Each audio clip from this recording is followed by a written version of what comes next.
Students, welcome to easy economics learning. मैं professor Arif Sheikh. मैं आज आपके लिए लाया हूँ इकोनॉमिक्स का डिमांड एनालिसिस चैप्टर। ठीक है, अगर आप जब ये चैप्टर पढ़ोगे डिमांड एनालिसिस, तो आपको अज्यूम करना है कि यू आर अ कंज्यूमर। ठीक है, कंज्यूमर क्या करता है, जब प्राइस बढ़ता है तो डिमांड को कम कर देता है, और जब प्राइस कम होता है तो डिमांड को बढ़ा देता है। बट सबसे पहले हमें ये समझना है कि डिमांड का मतलब क्या है, व्हाट इज़ डिमांड। अगर हम साधारण तरीके से बात करें तो डिमांड का मतलब होता है विश करना, मांग करना। ठीक है, कोई इच्छा बताना कि मेरे को ये डिमांड है, मुझे ये चाहिए। ठीक है, तो डिज़ायर, एक सिंपल वर्ड में हम लोग बोलेंगे डिमांड मीन्स इंग्लिश में डिज़ायर। बट इकोनॉमिक्स में डिमांड में डिज़ायर नहीं होता, उसमें 3 कंडीशंस होनी चाहिए। ठीक है, उसमें वो 3 कंडीशंस होनी चाहिए। पहला तो डिज़ायर, दूसरा विलिंगनेस और एबिलिटी टू पे। ये 3 कंडीशंस अगर फुलफ़िल होगी तो ही उसको हम डिमांड कंसीडर करेंगे। जैसे कि मैं ये क्वेश्चंस में बता रहा हूँ आपको, डिटर्मिनेंट्स ऑफ डिमांड में ये हमारा पहला क्वेश्चन रहेगा कि in ordinary language demand means desire. Demand का मतलब है डिज़ायर, डिज़ायर करना मतलब विश करना, मांग करना।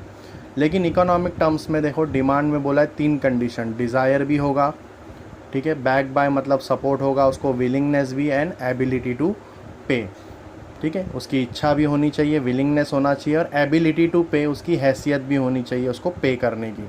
अगर ये 3 चीज़ें होंगी तो उसको हम इकोनॉमिक टर्म्स में बोलेंगे डिमांड। जैसे एग्जांपल, अगर एक बेगर्स वो बोलेगा कि मुझे आईफोन चाहिए, ठीक है, तो वो इकोनॉमिक टर्म्स में डिमांड नहीं होगा, क्योंकि वो सिर्फ उसका डिज़ायर है कि उसको आईफोन चाहिए। बट एक रिच पर्सन अगर बोलेगा कि ही वांट्स आईफोन, तो वो डिमांड होगा, क्योंकि उसके पास डिज़ायर भी है, विलिंगनेस भी है पे करने की, क्योंकि उसकी हैसियत भी है, एबिलिटी टू पे। तो आई होप स्टूडेंट्स आपको डिमांड का मीनिंग समझ में आ गया कि इकोनॉमिक टर्म्स में 3 कंडीशंस होगा तो ही उसको हम डिमांड कंसीडर करेंगे। First one is desire, willingness and ability to pay. अब कौन कौन से फैक्टर्स है जिसकी वजह से डिमांड अफेक्ट होता है, यहाँ पे दिया है क्वेश्चंस का मतलब समझो, डिटर्मिनेंट्स ऑफ डिमांड, कि कौन कौन से ऐसी फैक्टर्स, ऐसी चीज़ें हैं जिसकी वजह से डिमांड अफेक्ट होता है। तो पहला प्राइस है, right. Price is a important factor that affect demand. सबको पता है कि व्हेन प्राइस राइजेस तो डिमांड क्या हो जाएगा, फॉल हो जाएगा, और जब प्राइस फॉल होता है तो डिमांड क्या हो जाता है, कमोडिटी का राइज हो जाता है। तो मैंने आपको स्टार्टिंग में ही बताया था कि आप अपने आप को एज अ कंज्यूमर रख के ये चैप्टर पढ़ना, तो आपको ये ईजीली समझ में आ जाएगा कि व्हेन प्राइस राइजेस तो डिमांड फॉल होता है, और जब प्राइस फॉल होता है तो डिमांड राइज हो जाता है। तो दूसरा फैक्टर है, यहाँ पर हम देख सकते हैं इनकम। आपको भी पता है कि जब आपका इनकम बढ़ेगा तो आपका डिमांड भी बढ़ेगा। इन शॉर्ट के मतलब डिमांड अफेक्ट होगा, चेंज होगा, डिमांड में बदलाव आएगा। तो when income of consumer rises, demand also rises. तो आई होप स्टूडेंट्स आपको ये दोनों पॉइंट क्लियर हो गया होगा, प्राइस और इनकम। तीसरा है सब्स्टिट्यूट गुड्स। सब्स्टिट्यूट गुड्स मतलब क्या होता है, कॉम्पिटिटिव गुड्स। ठीक है, 2 गुड्स जिसमें आपस में कॉम्पिटिशन होगा। ठीक है, इनमें क्या होता है कि प्रोडक्ट एक जैसा ही रहता है, लेकिन नाम, कंपनी, ब्रांड, ट्रेडमार्क, कॉपीराइट सब अलग अलग होता है।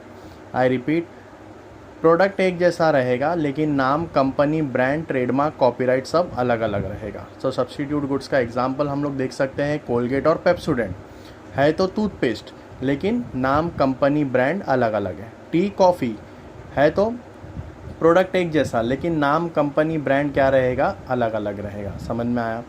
ठीक है, इसमें क्या होता है, अगर एक ने प्राइस बढ़ाया, मान लो अगर कोलगेट वाला प्राइस बढ़ाता है, ठीक है, तो हम लोग कोलगेट नहीं परचेस करेंगे, उसका डिमांड गिर जाएगा कोलगेट का, हम परचेस करेंगे पेप्सोडेंट, तो पेप्सोडेंट का डिमांड बढ़ जाएगा। तो एक का प्राइस दूसरे का डिमांड, एक का प्राइस दूसरे का डिमांड। ठीक है, तो price of substitute goods also affect the demand. यहाँ पे सिंपल मैंने बताया, देखो एक का प्राइस ऑफ टी अगर राइज होता है तो डिमांड किसका बढ़ेगा, कॉफ़ी का बढ़ेगा, इंक्रीज़ होगा। तो एक का प्राइस दूसरे का डिमांड, मान लो प्राइस अगर कोलगेट का राइज होता है तो डिमांड पेप्सोडेंट का बढ़ेगा। क्लियर है all of you? Price of T rises तो डिमांड फॉर कॉफ़ी इंक्रीज, क्योंकि टी का डिमांड गिर जाएगा। उसको बोलते हैं substitute goods, competitive goods. I hope आपको सब्स्टिट्यूट गुड्स समझ में आया। कॉम्प्लीमेंट्री गुड्स, कॉम्प्लीमेंट्री गुड्स का मतलब होता है जॉइंट गुड्स। कॉम्प्लीमेंट्री गुड्स का मतलब होता है जॉइंट गुड्स। ठीक है, इसमें क्या होता है, कंपनी अलग अलग होती है, लेकिन जब एक गुड्स लिया तो दूसरा गुड्स लेना भी कंपलसरी हो जाता है। आई रिपीट कि इसमें क्या होता है, एक गुड्स जब लिया तो दूसरा गुड्स भी लेना कंपलसरी हो जाता है। ठीक है, जैसे कार एंड पेट्रोल, कार अलग कंपनी है, पेट्रोल अलग कंपनी है, लेकिन कार लिया तो पेट्रोल भी नेसेसरी हो जाता है। जॉइंट गुड्स इसको हम लोग बोलते हैं। ठीक है, जैसे हम सब्स्टिट्यूट को बोलते हैं कॉम्पिटिटिव गुड्स, कॉम्प्लीमेंट्री को बोलेंगे जॉइंट गुड्स। क्लियर? तो मान लो कि अगर प्राइस कार का बढ़ा, प्राइस कार का राइज होता है। ठीक है, कार का प्राइस अगर राइज हुआ तो डिमांड क्या होगा, पेट्रोल का फॉल हो जाएगा, क्योंकि कार कोई खरीदेगा ही नहीं। Car is not a necessary goods. If a price of car increases और rises, the demand for petrol what happen, falls. Clear है सबको, समझ में आया? इसके और एग्जांपल्स अगर हम लोग देखें कॉम्प्लीमेंट्री गुड्स के, तो शूज़ और socks, black board, chalk, duster. ठीक है, ये सब कॉम्प्लीमेंट्री गुड्स हैं। तो कार का प्राइस अगर बढ़ा, एक का प्राइस बढ़ा तो दूसरे का डिमांड फॉल होगा। डिमांड किसका फॉल हो रहा है, पेट्रोल का। Clear everyone? तो आई होप आपको कॉम्प्लीमेंट्री गुड्स भी समझ में आया। नाउ पॉपुलेशन, पॉपुलेशन देखो, जितना ज़्यादा पॉपुलेशन बढ़ेगा there will be more demand. ठीक है, पॉपुलेशन बढ़ा तो डिमांड भी बढ़ेगा। ठीक है, तो population also affect the demand. Taste, habit and fashion, this also affect the demand. Taste, habit and fashion, अभी नया टेस्ट आया है मार्केट में, जैसे कि चाइनीज़ भेल अगर सबको पसंद है तो डिमांड उसका बढ़ जाएगा। शोरमा मार्केट में आया है तो अगर उसका टेस्ट सबको पसंद है तो डिमांड बढ़ जाएगा। फैशन में अगर कोई गुड्स है तो उसका डिमांड चेंज हो जाएगा, नहीं है तो उसका डिमांड चेंज हो जाएगा। तो आई होप स्टूडेंट्स आप लोग को ये डिटर्मिनेंट्स अच्छे से समझ में आया होगा। तो इसके बाद हमारा नेक्स्ट टॉपिक होगा लॉ ऑफ डिमांड, वो नेक्स्ट वीडियो में हम लोग बनाएंगे। Is it clear everyone?